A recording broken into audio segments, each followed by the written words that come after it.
अस्सलाम वालेकुम। प्रोग्राम आवाम की आवाज़ के साथ कैन पाक टीवी कैनेडा की तरफ से मैं हूं आपका होस्ट यूसुफ भट्ट। नाजरीन, इस वक्त हम मौजूद हैं हज़रत मियाँ मीर रहमतुल्लाह के दरबार के बाहर वाली साइड पे, तो जिनको बारह दरी भी कहा जाता है।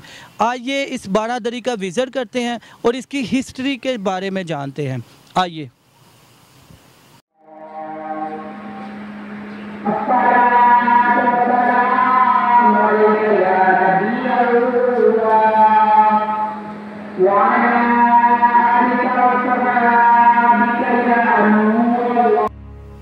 तो जी नाजरीन, इस वक्त हम खड़े हैं मियाँ मीर दरबार के अहाते के अंदर।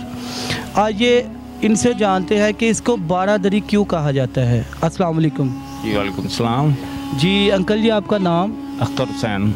अख्तर हुसैन। अख्तर साहब, मुझे ये बताएं कि ये बारह दरी को बारह दरी क्यों कहा जाता है और ये अंदर किस बीबी का मज़ार है? ये दारुल शिकोह बादशाह थे, उनकी बेगम थी नादरा बेगम, ये उनका मज़ार है। तो इसमें 12 दर हैं, इसलिए 12 दरी इसको बनाकर इसी ग्राउंड को 12 दरी के नाम से इसलिए मंसूब किया गया। और ये कितनी देर से इधर ये 12 दरी यानी कि इधर कायम है?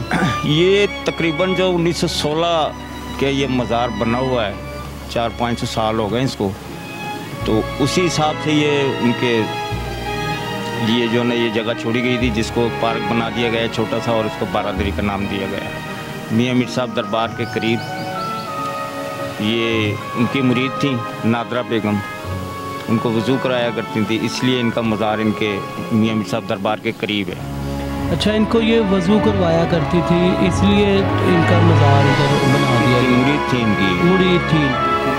तो इधर भी काफ़ी वो इधर आते होंगे लोग, इधर इनकी ज़ियारत करने मज़ार? जी, ज़ियारत करने आते हैं। फिर सिख यहाँ बहुत आते हैं। अच्छा, सिख भी आते हैं? सिख यहाँ बहुत आते हैं।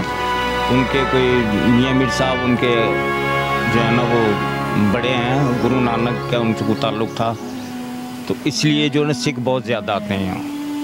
अच्छा, यानी कि जो ये मुस्लिम तो इधर आते ही आते हैं, तो सिख बरादरी भी बहुत ज़्यादा इधर है। तो इधर कोई स्पेशली कोई इनका वो उर्स वगैरह होता है? जी, उर्स होता है यहाँ पे इनका, क्यों नहीं होता, हर मज़ार का उर्स होता है, बड़ा अच्छा, बड़ा। इनका उर्स वो कौन से मंथ में आता है? कौन से मंथ में आता है ये तो मुझे मालूम। 12 रबीउल अव्वल के महीने में आता है। 12 रबीउल अव्वल, 7 रबीउल अव्वल को, 7, 8, 9 रबीउल अव्वल को उनको। चलें, बहुत शुक्रिया अंकल जी, थैंक यू। तो जी नाजरीन, इस वक्त हम हज़रत मियाँ मीर दरबार के अंदर हाज़री देने जा रहे हैं। आइए।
मीर रहमतुल्लाह के दरबार के बाहर एक बहुत बड़ा अहाता है जिसके अंदर 12 दरी मौजूद है और 12 दरी के अंदर एक मज़ार है।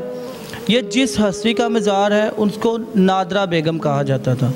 आप सरकार को ये वज़ू करवाती थी। तो एक साहब इधर मौजूद हैं हाज़री देने के लिए। तो आइए ये मज़ार की हिस्ट्री के बारे में इनसे कुछ मालूमात जानते हैं। अस्सलाम वालेकुम। मुझे ये बताएं कि आप कितनी मरतबा इधर ज़ियारत कर चुकी हैं इस मज़ार की, और मुझे ये बताएं कि क्या आप ये दुआ वगैरह आके करते हैं और आपकी ये दुआ वगैरह कबूल होती है जब आप इधर आते हैं? सबसे पहली बात तो मैं ये करना चाहूँगा कि जितने भी अल्लाह के वली हैं, बुज़ुर्ग हैं, ठीक है, ये अल्लाह की तरफ से आपको पता मुंतकिब हैं। तो सब जितनी भी दुनिया अपनी हाजात लेके जाती हैं इन बुज़ुर्गों के वसीले से दुआ करती हैं तो दुआएं कबूल होती हैं। ये अब यहाँ पे मुझे इनकी मोर डिटेल जो इनकी इंफॉर्मेशन है या हिस्ट्री है वो मुझे इतना नहीं पता, लेकिन मैं इतना ज़रूर बताऊँगा कि ये वो हस्ती है नादरा बेगम जो सरकार को वज़ू करवाती थी हज़रत मियां मीर रहमतुल्लाह अलैह को। कि कुछ लोग थे उस वक्त जो उनके ख़िलाफ़ थे, यानी कि एक प्रोपेगेंडा था, तो उन्होंने इस्लाम की इशाअत के लिए जो कुर्बानियाँ दी या जो कोशिशें की उनमें इनका भी किरदार एक बहुत बड़ा नुमाया है। इसकी वजह से ही ये इनका एक मज़ार बनाया गया कि उन्होंने उनकी जो है पैरोकार रही, ठीक है, जैसे उन्होंने जो काम बताया। तो इस वजह से इस अहाते को भी 12 दरी के जो दर है इनके 12 हैं, वो 12 की निस्बत से हैं, 12 इमामों की, ठीक है, तो उस वजह से 12 दरी कहलाती है। तो हम आते हैं आज यानी कि वीक में एक मरतबा और यहाँ पे फातिहा पढ़ते हैं और अपनी दुआओं की हजात के लिए इनके वसीले से और सरकार की वसीले से दुआएं जो है मांगते हैं, ठीक है। अल्लाह ताला हमारी दुआएं ऐसे ही इन बुज़ुर्गों की हस्तियों, इन ऐसी हस्तियों के सदक़े ही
तो जी नाजरीन, जैसा कि आप जानते हैं इस वक्त हम हज़रत मियां मीर रहमतुल्लाह के दरबार के अंदर वाली साइड पे बैठे हुए हैं। तो लाखों हज़ारों की तादाद में अकीदतमंद इधर आते हैं, दुआ करते हैं और ये बेज़ुबान कबूतर जो है इनको दाना पानी डालते हैं अल्लाह की रज़ा के लिए। इन कबूतरों की वजह से दरबार की रौनक और दुबाला हो जाती है।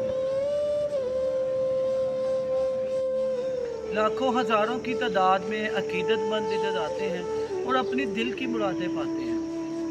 अपने मेज़बान यूसुफ भट्ट को अगले प्रोग्राम तक इजाज़त दीजिएगा। अल्लाह हाफ़िज़।